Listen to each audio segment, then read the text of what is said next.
This just in. Hello, welcome to another episode of This Just In. Today we're going to talk about Tua Tagovailoa and the Miami Dolphins. Why maybe Ryan Fitzpatrick just might be the perfect fit to start off the season. And honestly, because he just knows the system. And okay, let's throw out the fact that this is one of those seasons where we're going to need quarterbacks anyway because of the COVID situation. And at any given point, Ryan Fitzpatrick and Rosen could be placed on, need to be secluded from the team and get back to health. And at that point, Tua would have to come in.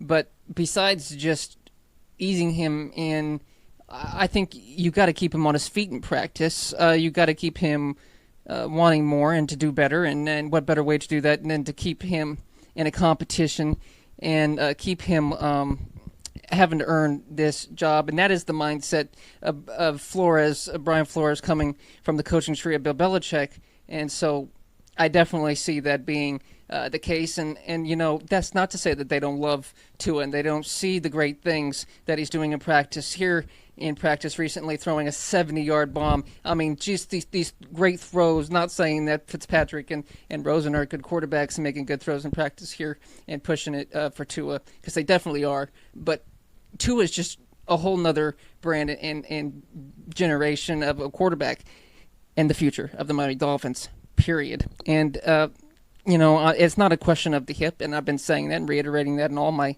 videos here and there.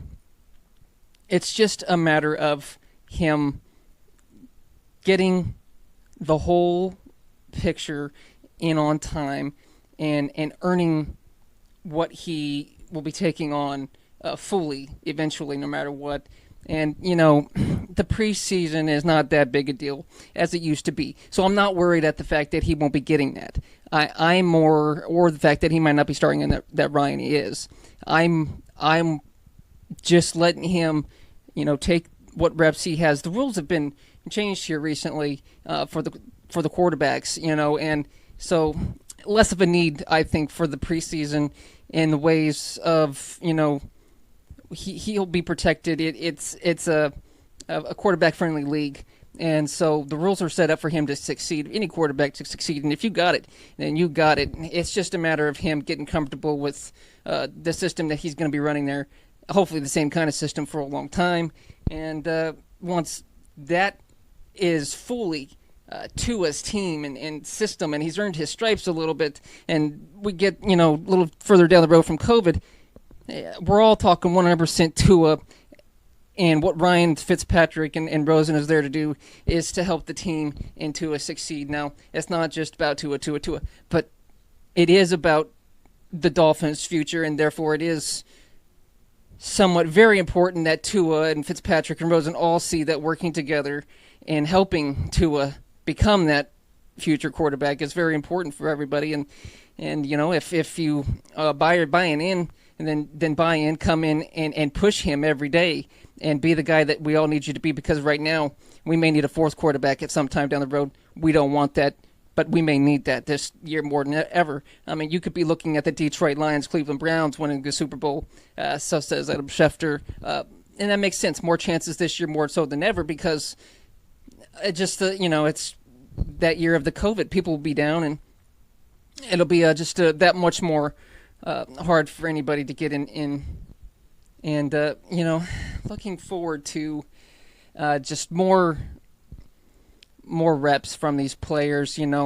It does take away not having a preseason for rookies in the sense of reps, but then again not, because they're out there every day and they're practicing against players, and that gets heated too. Here recently, Earl Thomas getting into a scuffle and having a big excuse from the team permanently. So that is unfortunately a part of the game and making,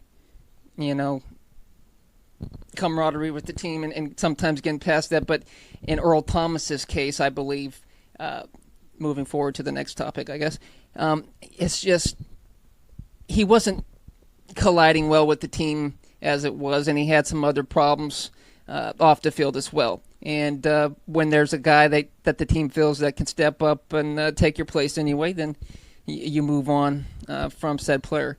The Cowboys probably saying they're not interested, that they got locked eyes. I don't know where or if anyone will take up Earl Thomas. I know that since he won that Super Bowl, I guess he feels like he can do a few things, but we're all human. We all make mistakes. I'm not trying to judge him. I am just trying to simply make this video and understand myself all that's going on.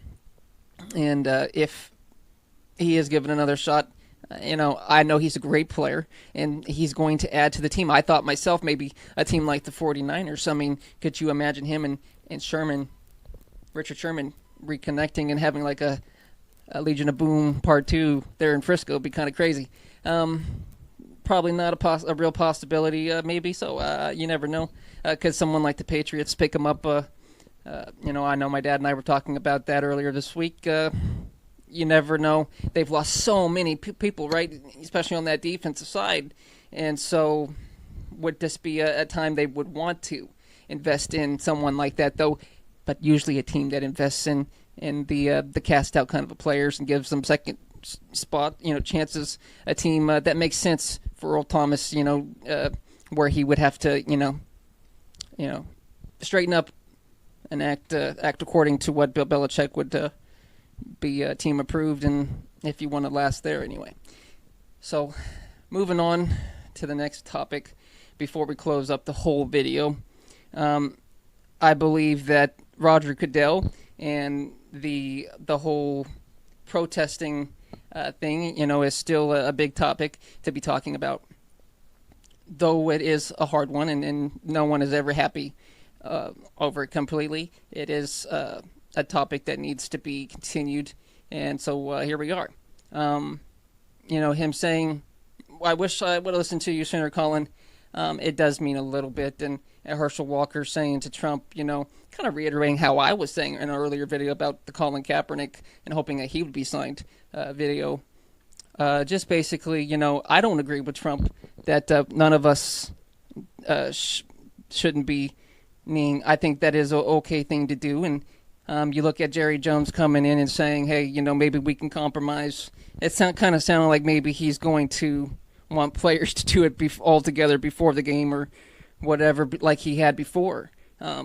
But if players are doing it peacefully, and it's no reason for Trump, for any of us to say to Trump, because he respects the flag and loves the flag a little bit more than or completely, and like how would he still always be, It is it's okay for us to allow one to do so, I think, and one's view that he doesn't do it and that he doesn't want others to do it, but still that it's being done. Herschel, God bless you, man, and you're going to take a lot of heat. I might take a lot of heat.